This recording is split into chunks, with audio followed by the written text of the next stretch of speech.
I am Sarah Scarborough, founder of Tea Huntress. For me, tea is so much more than a healthy beverage. Stretching across millennia, tea has been revered as a ritual, a meditation, a wellness practice, a way to reconnect with yourself and others, and to cultivate moments of stillness and beauty. Visit us at teahuntress.com to discover high-vibe teas, an immersive online tea school, and transformational experiences that will awaken you to the magic of life. That is teahuntress.com.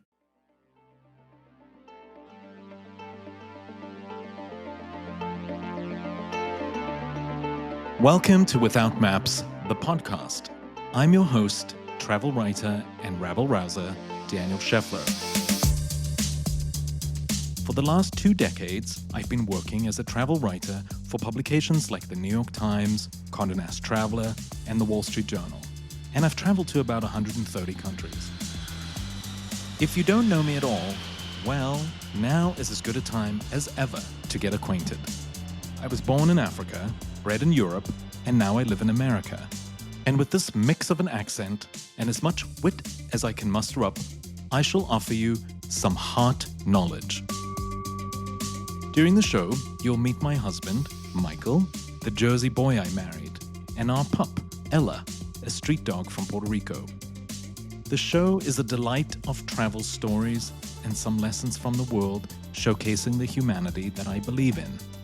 My belief is that travel is a mirror of ourselves and a reminder to have zero expectations, to let connections happen, and to avoid the preconceived ideas we foster. This show is for people willing to forego the guidebook and the map and let travel be their convoy. So, out with the biased and in with the unbidden. Please join me as I venture into the world without maps.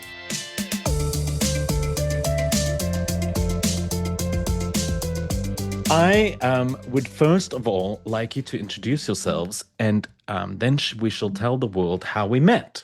Fantastic. So I am Annalisa Bermel, proprietor of St. James Social in Bayfield, Wisconsin. I'm Cody Bermel, and I am the sidekick of the proprietor of the St. James Social. Also known as my better half. Yeah. Better half. I'm sorry, I didn't quite get that, Cody. That accent was really hard for me to understand. So perhaps you want to just tell me again, or should we get some subtitles for you? Probably have to do subtitles. It's pretty thick. Pretty thick. Audio subtitles in English? Yeah, that'd be probably best for most people, yes. Northern English. What do you think is the most Wisconsin thing that you could possibly tell me in that lovely accent, Wisconsin/Michigan/Minnesota accent that you can tell me that would make me smile? Yeah, pretty much every time I talk is just beautiful coming out of my mouth. It's great quality accent. That's normal for me. I don't know, the rest of the world thinks it's normal. It's just you that's apparently not used to it. I have obviously not spent enough time in Bayfield, Wisconsin. That's why. Yeah, clearly not. Yes. We'll get you here more, Daniel.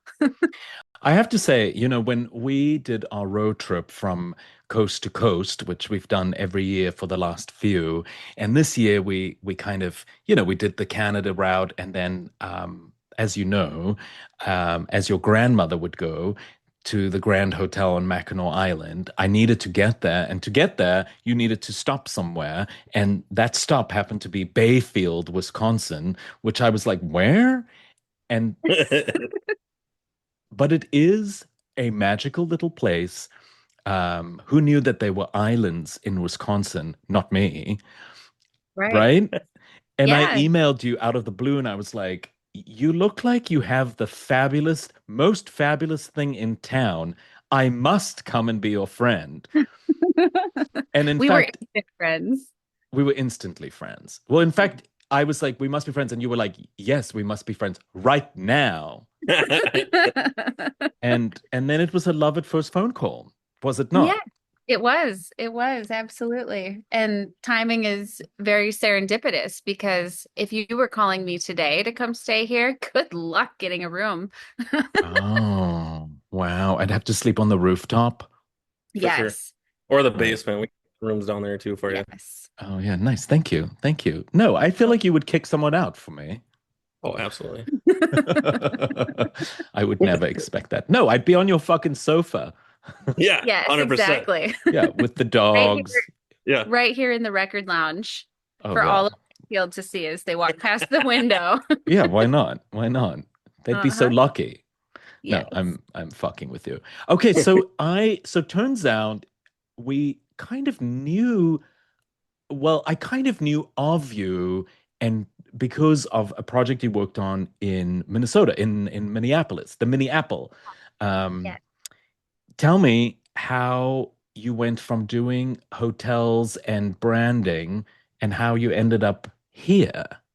Yeah, no, that's a great question. And Cody asks that question every day when we wake up. How did we end up here, love? Um, but it started when I was 6 years old and being from western suburbs of Minneapolis, my family, we were big boaters because there are a lot of lakes in Minneapolis. And so, or in Minnesota.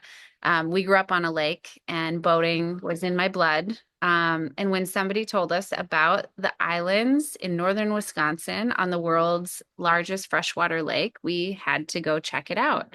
And so we came here as a child. I was a child. My parents fell in love with it. I fell in love with it. And that kind of started this lifelong love affair with the Apostle Islands and Bayfield. And I was lucky enough to spend most of my childhood summers up here and on this water. And it has a pull for sure. Um, Yeah, and so we'll skip the part where we were cross country. I was in Miami, Cody was in North Dakota. We were doing college life things. But it was always this end point of this is where I want to plant roots. This is where I want to raise our family. And so yeah, I tricked him. I right, tricked him right. to fall Which in is love with not difficult, Yeah. right? Yeah, pretty Yeah. easy. Yeah. Yeah, we Look started at that. him. Here's the carrot. Here's the carrot. Yeah.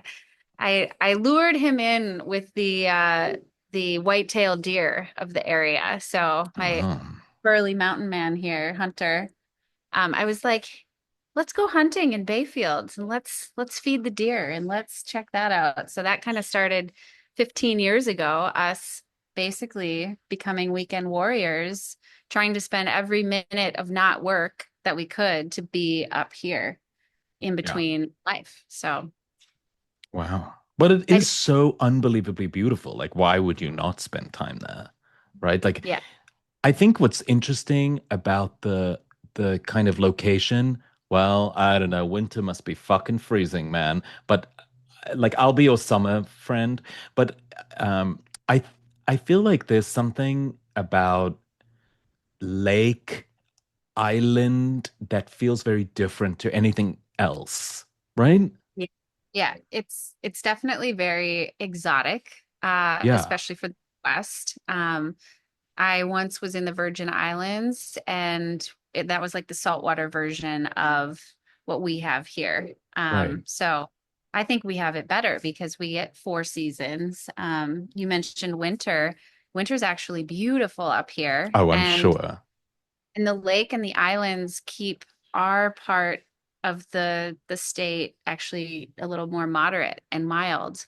Right. And you get that fresh lake effect snow every day. So Oh, it's like right, a right. home. You've convinced people to come. Like now people are Yeah. listening and they're like, yeah, yeah, yeah, I'm gonna go. It's the time to come, man. No people. It's quiet. It's beautiful. Daniel's not on the sofa in the record Yeah. lounge. Right. Yeah. You won't be seeing me there. I mean, I can handle a little bit of cold weather, but the South African in me is like, what? That's fucking cold, man. That's fair. Yes. Okay, so all this beautiful, like you're setting yourself up because you love this place. And you said this wonderful thing to me that you were like, you said to Cody at some point, like, I will do and we will do whatever it takes to get back here. Like this needs to be this is the place and this needs to be the focus. I think that that's such a like if there's a calling like that, I mean, not everybody has that, and when you have it, it's such a fucking gift, right? Like it's just so beautiful to be able to have that. So I think Yeah. that single-minded focus Yeah, that's probably what drove you there. Okay, so you head back and you're walking down the street and there's this dump of a building. Oh no. Yeah, it's not even close. So I'll take over on this one because she's a little long-winded for me when we Uh-huh. talk about stuff. Um, so basically, we'll go back a little ways. So we spent 2 winters out in DuBois, Wyoming, so just east of Jackson a little bit.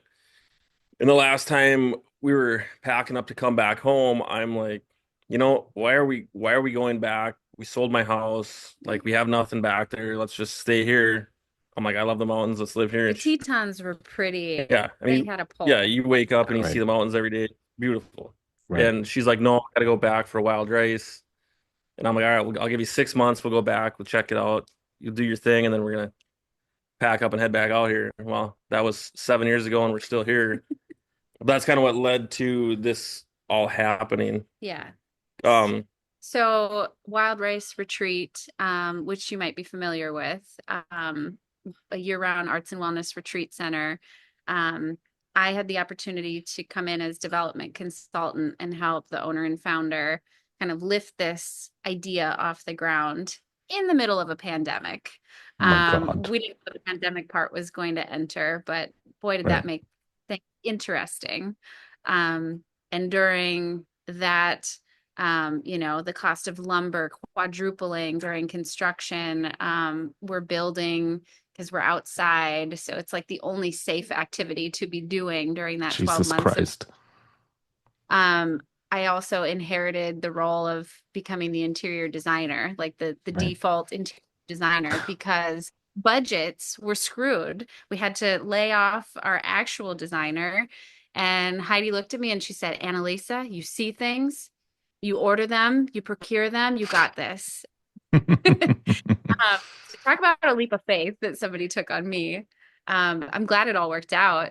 We opened, it was beautiful, it was lovely. I had fallen in love with the whole idea of drawing in new people from all around the country and the world to experience Bayfield. But I kind of got caught up in the fantasy of it. And Cody pointed out, okay, honey, there's no paycheck for you. Like, what Right. are we really going to do Right. with Uh-huh. ourselves? and so basically, the only thing to do, or the only thing I felt like there was to do in northern Wisconsin was basically drink and hunt, and I was getting burnt out on a little bit of both of those. So I was, money was getting tight, and I'm like, here's the deal: you have this fancy degree, you went through all this schooling.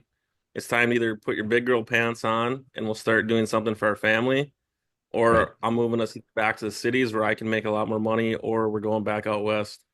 And I was thinking, something small like a little retail shop or, a little rental unit or something. And the Uh-huh. first building Uh-huh. to me with, I'm like, you are nuts.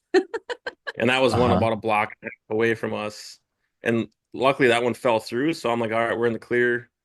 I'm either gonna get what I want or and then the next one she comes to me with is the most Bigger and more yeah, horrendous. the most hideous building Woohoo! in downtown. And I was like, you've got to be kidding me. There's no way. Um, and that's kind of where we started the journey at. And eventually she got me to come in and look at the building. And I was like, all right, it's promising, but I put some stipulations on it, hoping that one of them was gonna fall through.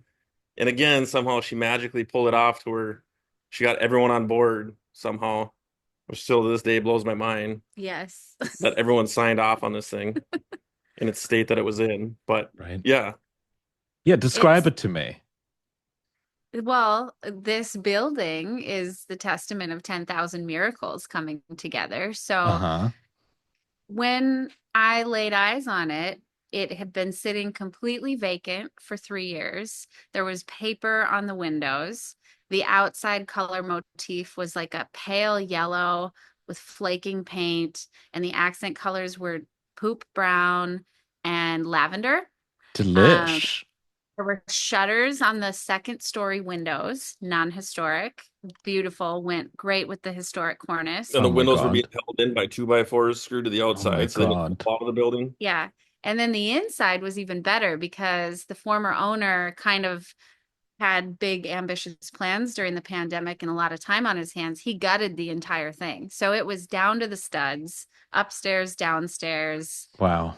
Completely, but for the most part, yes. Yeah. Yeah. It was nothing but open, what do they call it? Blue skies and opportunities, or open air and opportunity. Yeah. Uh-huh. So Uh-huh. Literally, you could feel that outside air inside. you could, yeah, you could feel the breeze, a slight breeze coming Yeah. through this behind.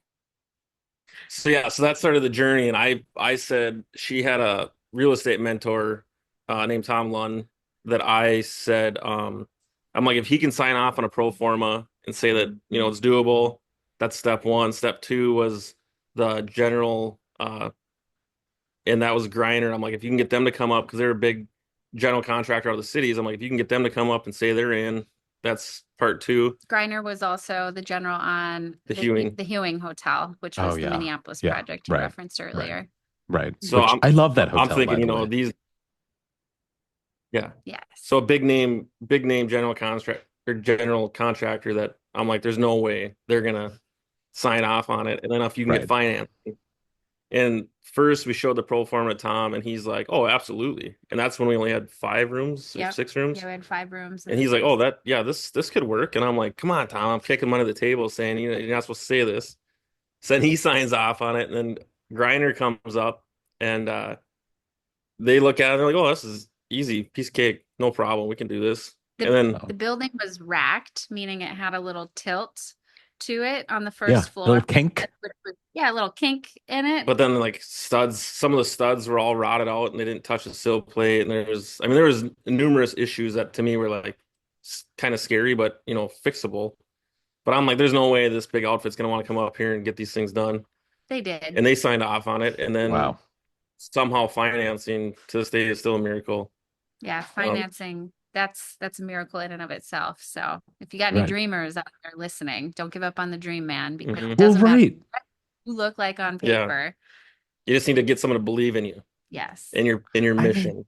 I love that. That's one of the reasons I wanted us to do this episode, because I felt like the two of you were such wonderful dreamers and was such an inspiration to anyone who wants to do a beautiful hospitality project, right? Like, Yeah. I mean, you guys just like fucking did it, and it's amazing. And the hotel's now so beautiful.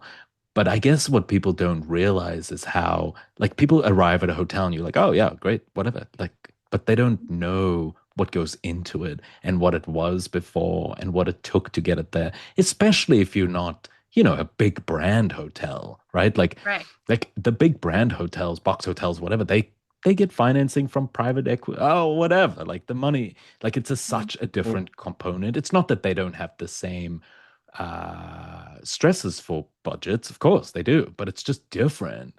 And Yeah. I don't know if I love the term bootstrap, but because I don't know if that's exactly, it makes it simplified, but in a way you guys did bootstrap this, right? And I Yeah. felt so like, I don't know, I just found you both so inspiring, and I need to share that with the world, to be like, this is what it takes to make a fucking hotel be amazing and fully functional, but also so beautiful, and every detail in your hotel was thought about.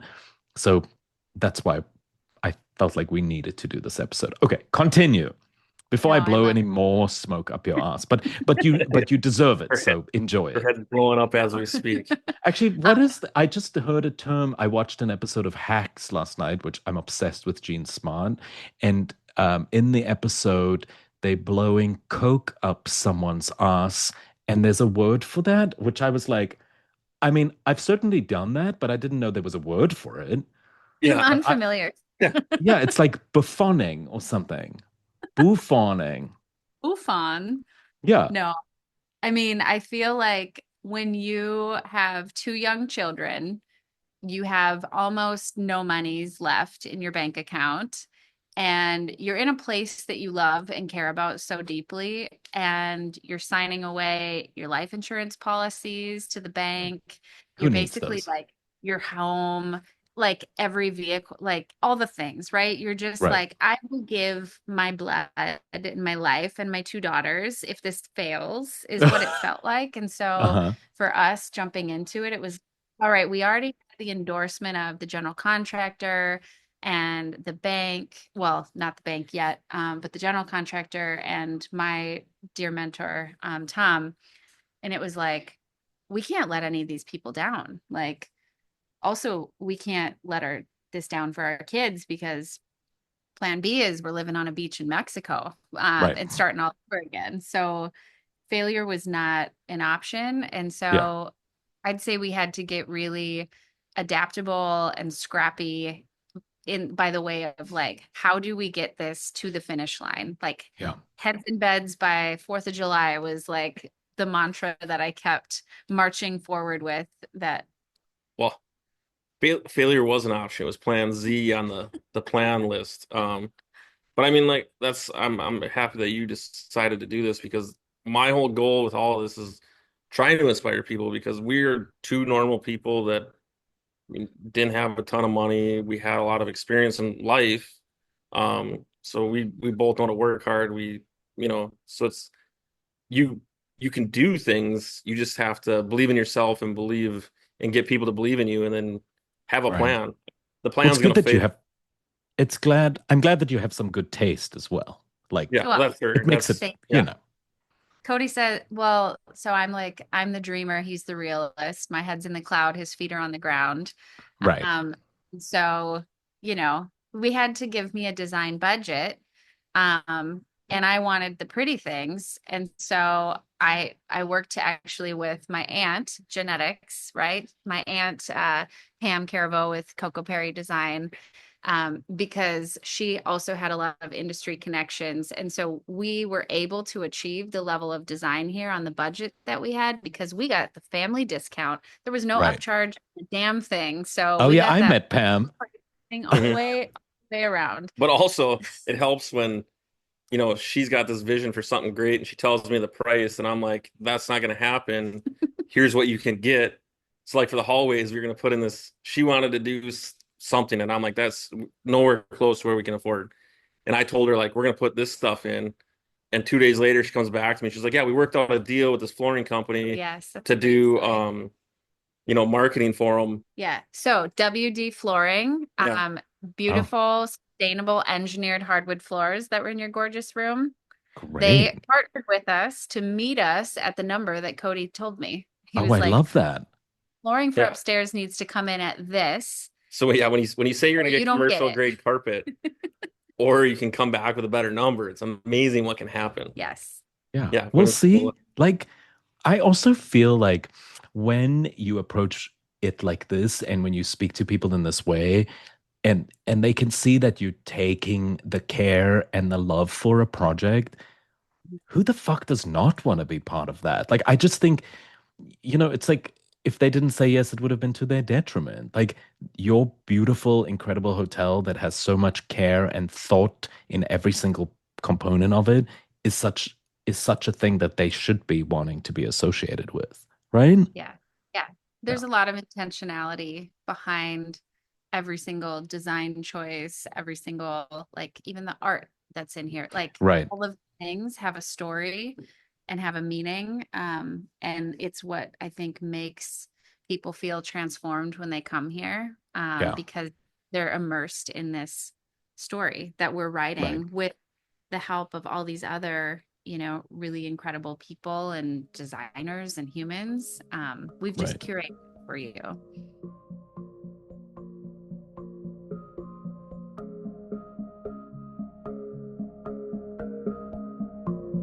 We're going to take a little break to have a word from our sponsors.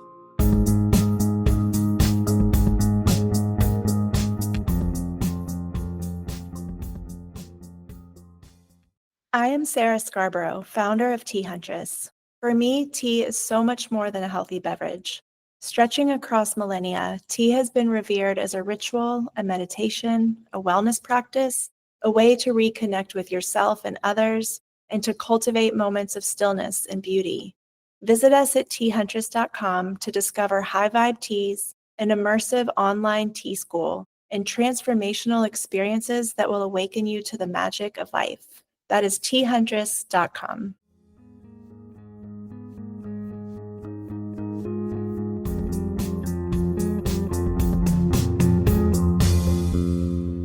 Do you feel like I was saying to you the other day that like I've stayed at like 3,000 hotels, right? Did I talk to you about this? Yeah, right. Oh, And no. and it was like and and it very seldom feels to me as if there was like a human that was there making and doing and understanding. Sometimes it feels like it's just mass produced, which a lot of them are, or it's almost like overproduced by a design situation, right?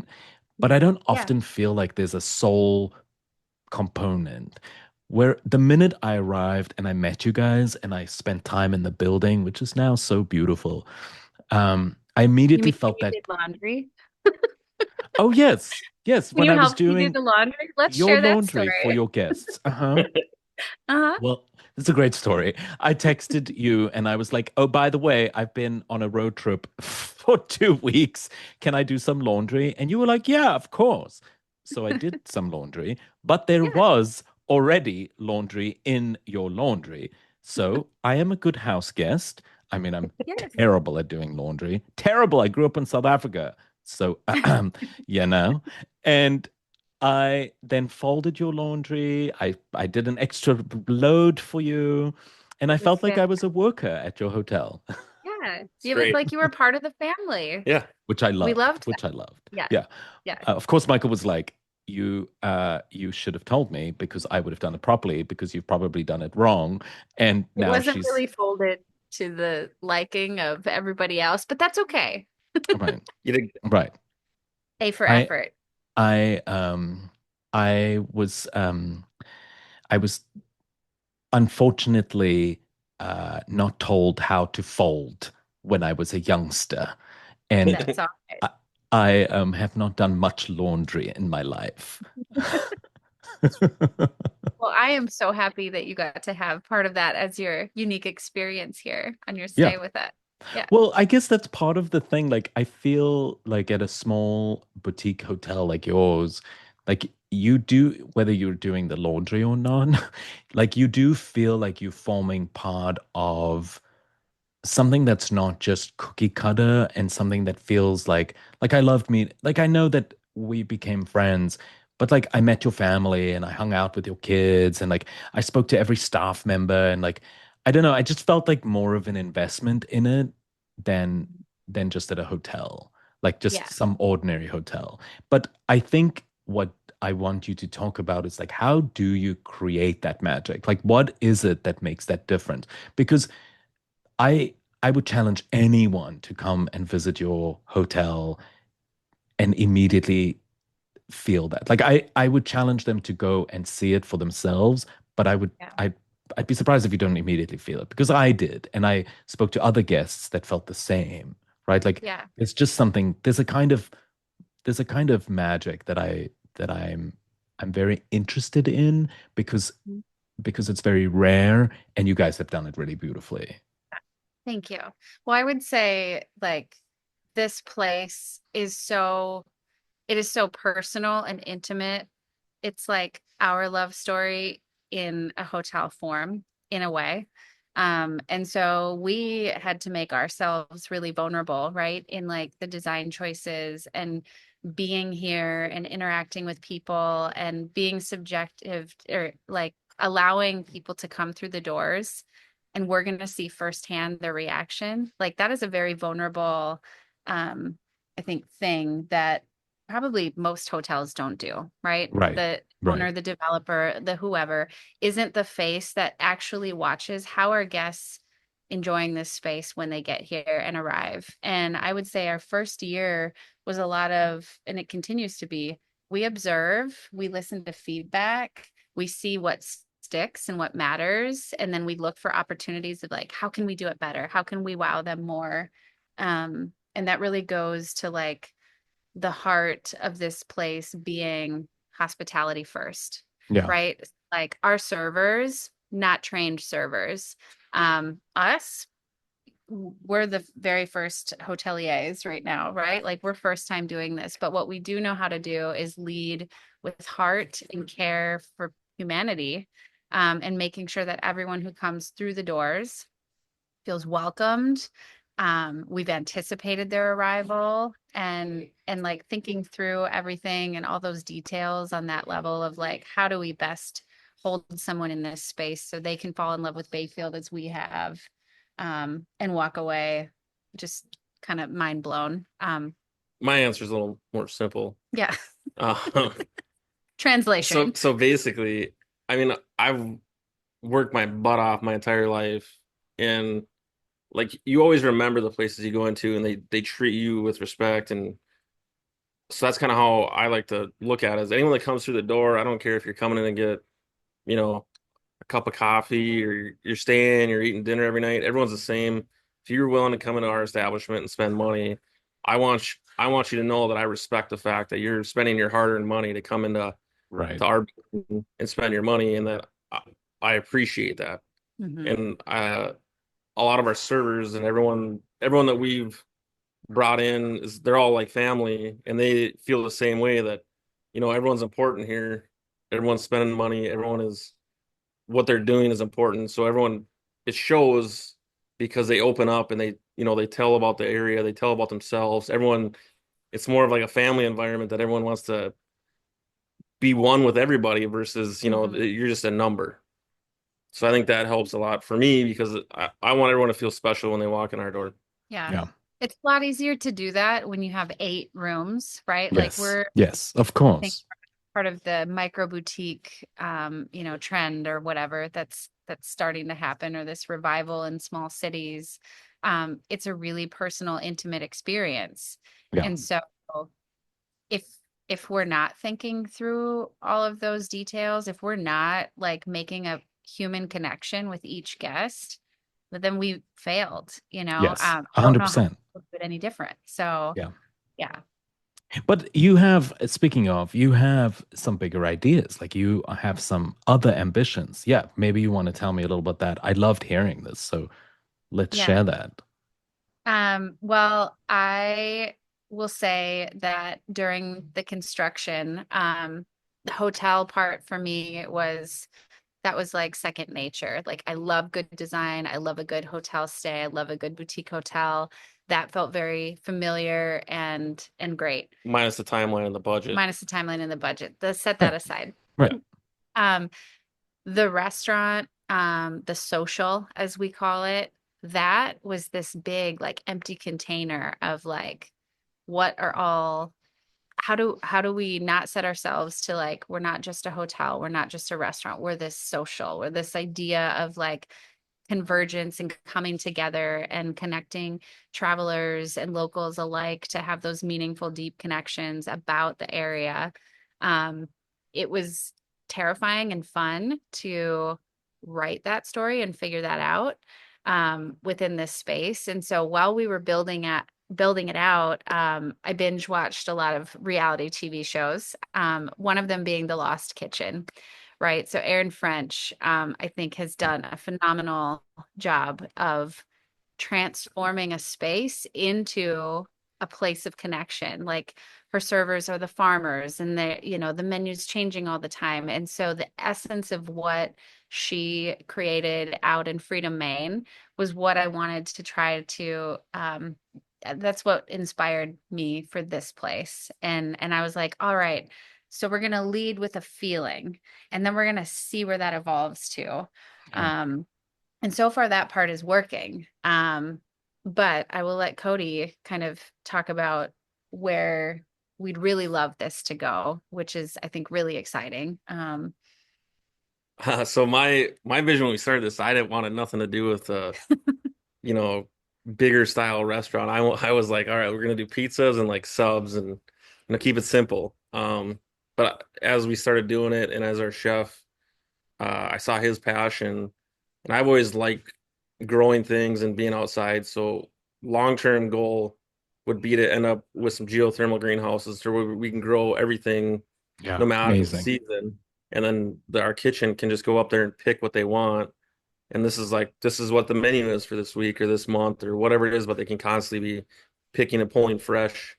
Um, so that's one of the visions for that. And then the other big dream that I always wanted to do a lavender farm to some Right. extent, and that might transition into more. I guess you could almost call it like the St. James Annex, to where we'll have like micro cabins that overlook your own individual Great. lavender field, and Great. then have saunas and all the things to, really let people kind of. And like a wedding event, like out in the middle of the lush lavender fields and like Beautiful. working farm for the restaurant. And all this is, oh, by the way, just 10 minutes away from here.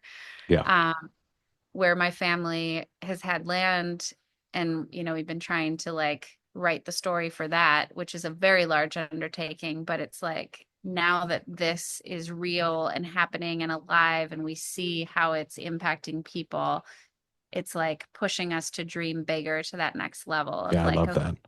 how do we do a spin-off where it's almost like So city if there's mouse. in so if there's some investors listening, they should give you a call. Absolutely. Because Oh like yeah. I tell everyone, there's nothing but air and opportunity up here, but it also equates to time and money.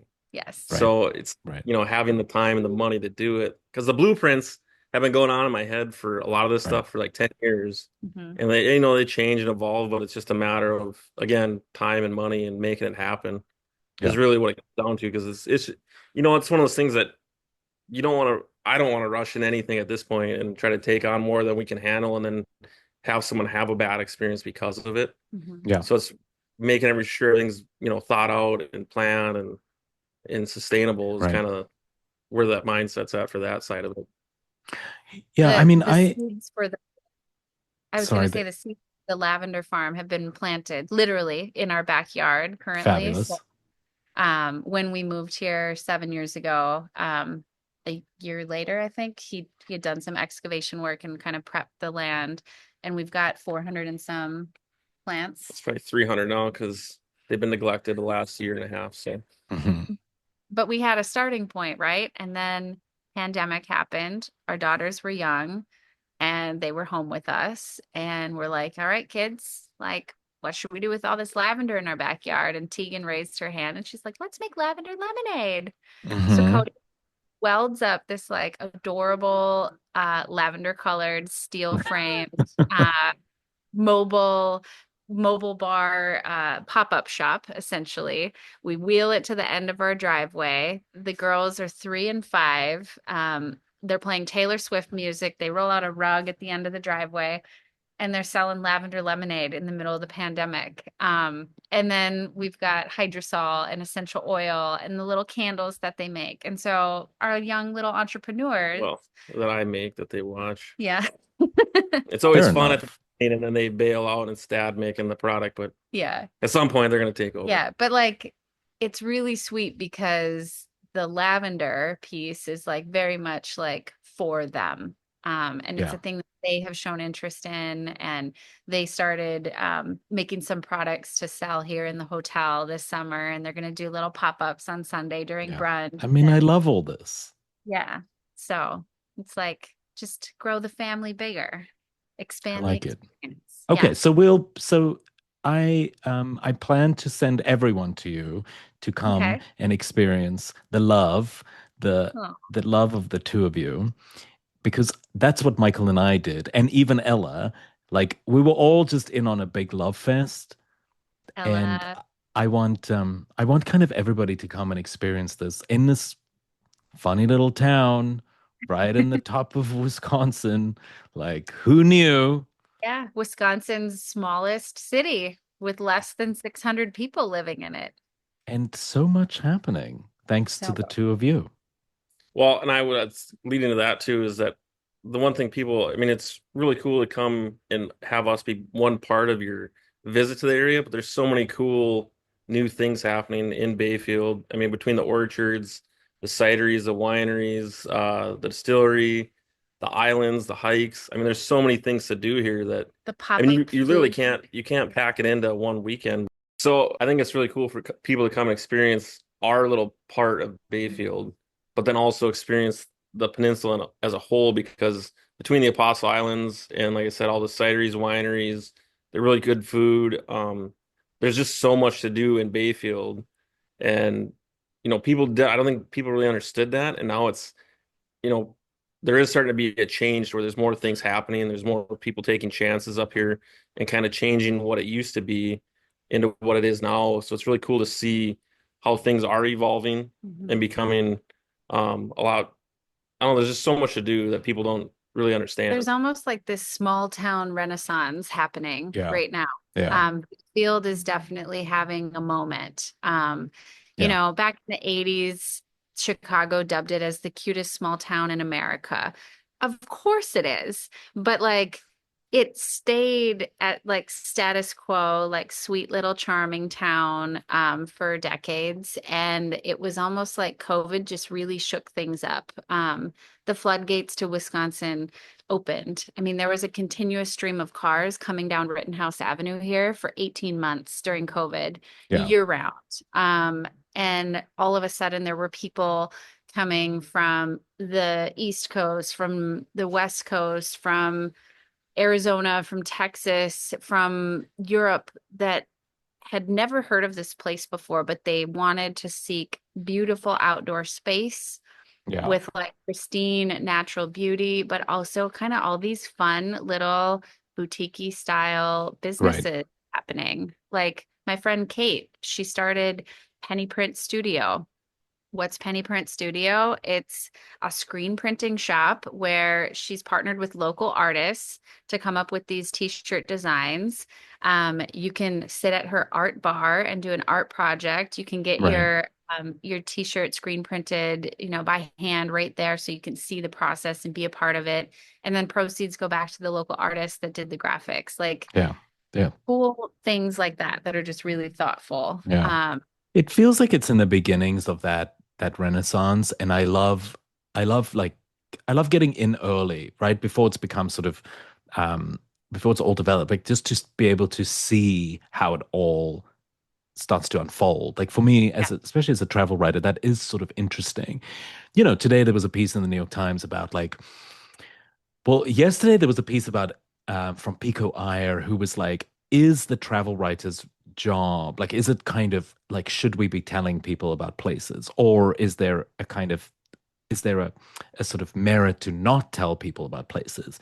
And Mhm. for me, what's interesting is like places like Bayfield, personally, I mean, you guys, we're friends now, friends for fucking life. Like we're all in. I mean, Yeah. my dog licked your face and made a Yeah. love fest with you For and forever. comforted you in a moment where you were Yes. feeling sad about your grandmother's death and celebrating her memorial. My Yeah. dog sensed that and hugged you and loved Yeah. you. And you Yeah. guys have a bond that is so special. And she doesn't just do that with anyone. Like she knew that's what you needed that moment and she gave you that. So that's when I was like, oh, we're friends forever. And then, of course, Michael loves you guys too.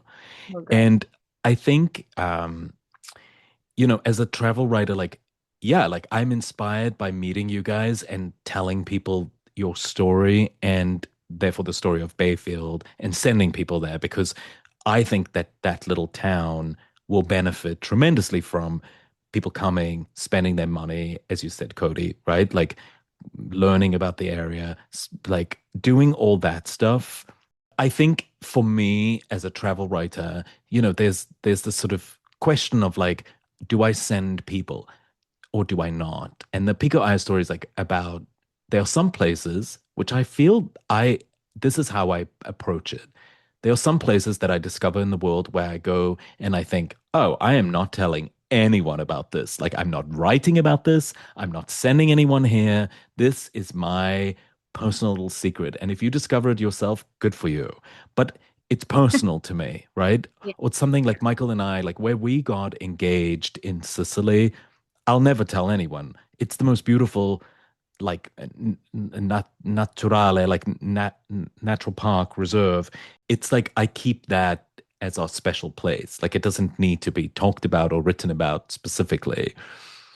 But then there are other places where I think that there's such merit to sending people to spend money there And then it is up to the town or the county or the state to figure out how to work with a sort of the over touristing. That's the other piece that was in the New York Times. That's today is about how they're protesting all over Europe about over touristing, like with the water guns in Spain, right? They spraying tourists. And I think, yeah, like it's not the tourists' fault. It's the system's fault.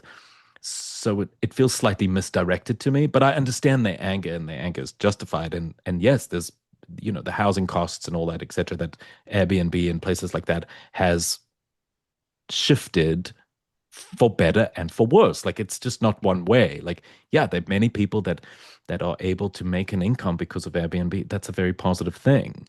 But there's also the alternative. These things are always nuanced.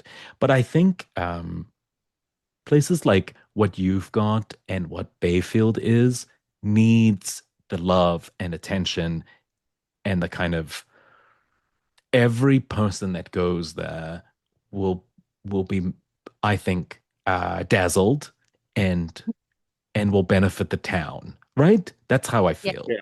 And the cool thing about Bayfield is you can be as involved in it as you want, or you can be as separate as you want. So there's so many things to do where you can be completely away from everybody and isolated and feel like you're all alone. And then you can, if you want to engage, you come and you engage. So you can fit all the needs you want, It's how really, you want them. yeah, it's really like a choose your own adventure book. Like I used Oh, I to love love those. Yeah. And Bayfield is that place. It's a choose your Yeah. own adventure. And you Yeah. could have one day completely different than the next. Yeah.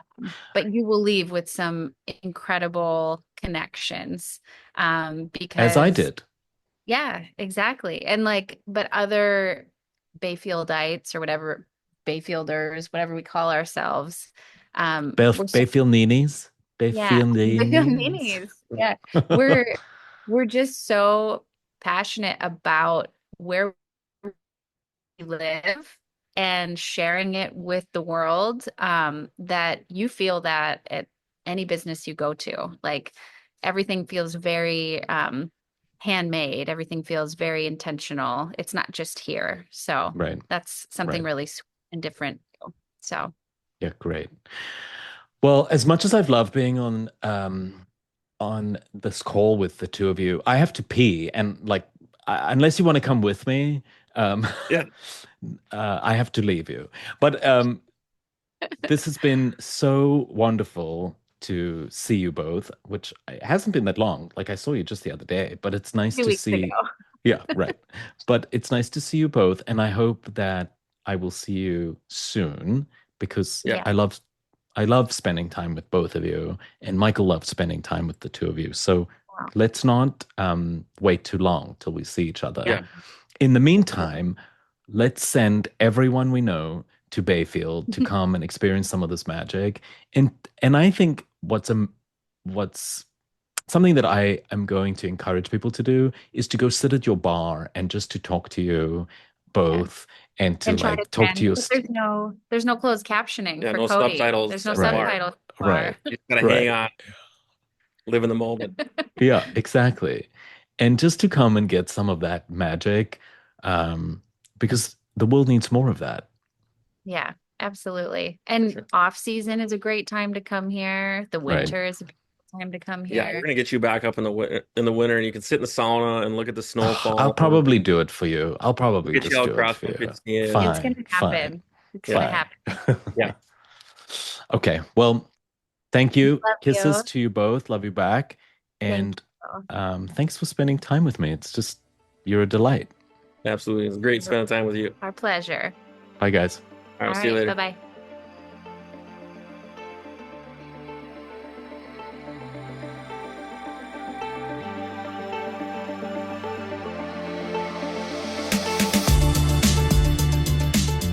Without Maps, the podcast is produced by Chandler Mays and written by me, Daniel Scheffler. Emotional support by Michael and the best dog in the world, Ella. Until the next episode, bon voyage and happy landings.